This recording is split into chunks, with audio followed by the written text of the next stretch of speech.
this little bitty pipe about this big. That's it. I don't know how he did it, but he landed on that little bitty pipe. I walked up there. I thought he was gone, right? I saw him. Did my approach. Hi, I'm Kevin. Is it okay if I come up and talk with you? He wanted nothing to do with me. He kept screaming at me, stay back. If you come one step further, I'm jumping. And he kept saying this. It was 20 minutes or so before he allowed me to come up and speak with him. And when he did, I did my bit where I'm trying to get lower than him so he would speak and we'd be eye to eye in that range. And we started this conversation. He had a lot of things going on in his life. He was adopted. His birth mother wanted nothing to do with him. His adopted parents divorced when he was 13. He thought he was the cause of it. He wasn't, but he thought he was. He had a mental illness. He had medication for it, but he had stopped taking it sometime prior. He thought that if he started a family, things would get better. So he started a family. He had a baby, but the baby was born 2 months premature. So when the baby was able to come home after some time, so did a bill for over $200,000. And on top of all that, he just lost his job. So he's ready to cash out. He's had enough. He's a broken man.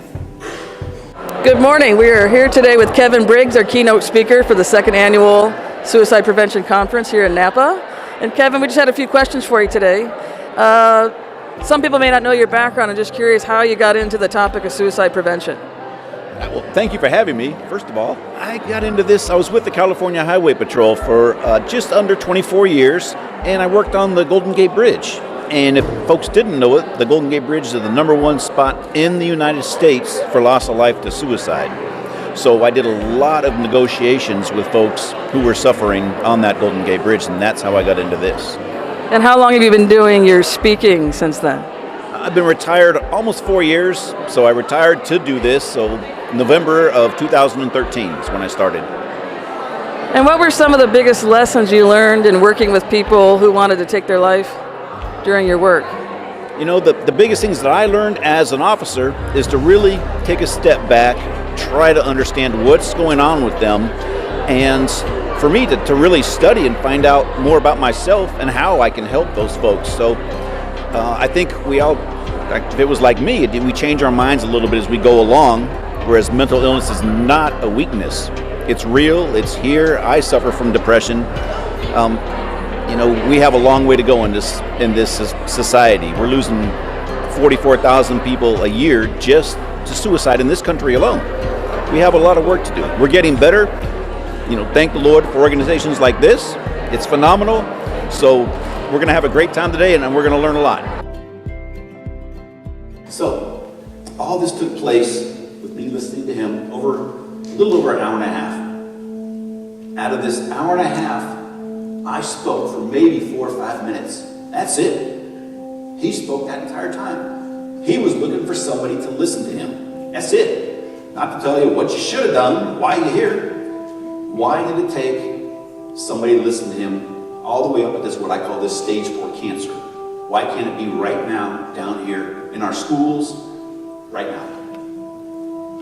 They say, Kevin Briggs, you've saved all these people. No, I didn't save anybody. I didn't rush into a burning building and grab them. Maybe I was a conduit in a very bad day. I didn't save them. I want these folks to come over on their own, because it takes a hell of a lot of courage to do that. It really does. To let go. Everything's on. All your worries, troubles are away. He's had enough. You can see his arms. His arms are in his pockets. They're not wrapped around the rail. He's just leaning in. Really, really tough spot. So, when he came back over, this shot was taken by a news chopper just as he was about to come up. So, I'm going to help him come back. I don't want him slipping. When he came back over, I want to learn, as I still do these days. I still take classes and things. I asked him, what did I do that helped this situation, and what did I do that wasn't good for the situation that you didn't like? He said one thing. You let me speak and you listened. He goes, you let me speak and you listened. That was it.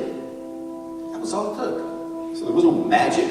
I can have, or you can have, all the negotiator skills in the world. But if you don't have the empathy, the desire to listen, to understand, gonna be any good at it. It really won't. He's doing wonderfully now. He's actually speaking today in, I think, Maryland. We keep contact quite a bit. 4, 5, 6 times a year we get to speak together on stage, and it's a lot of fun. He's really, really a cool guy. He doesn't have an ego, and that's huge. It really is. He comes out and we have a great time, and we try to teach folks a lot of different things. But if you ever get a chance to hear Kevin Berthia, I would highly recommend it. Really neat guy. So he's doing well.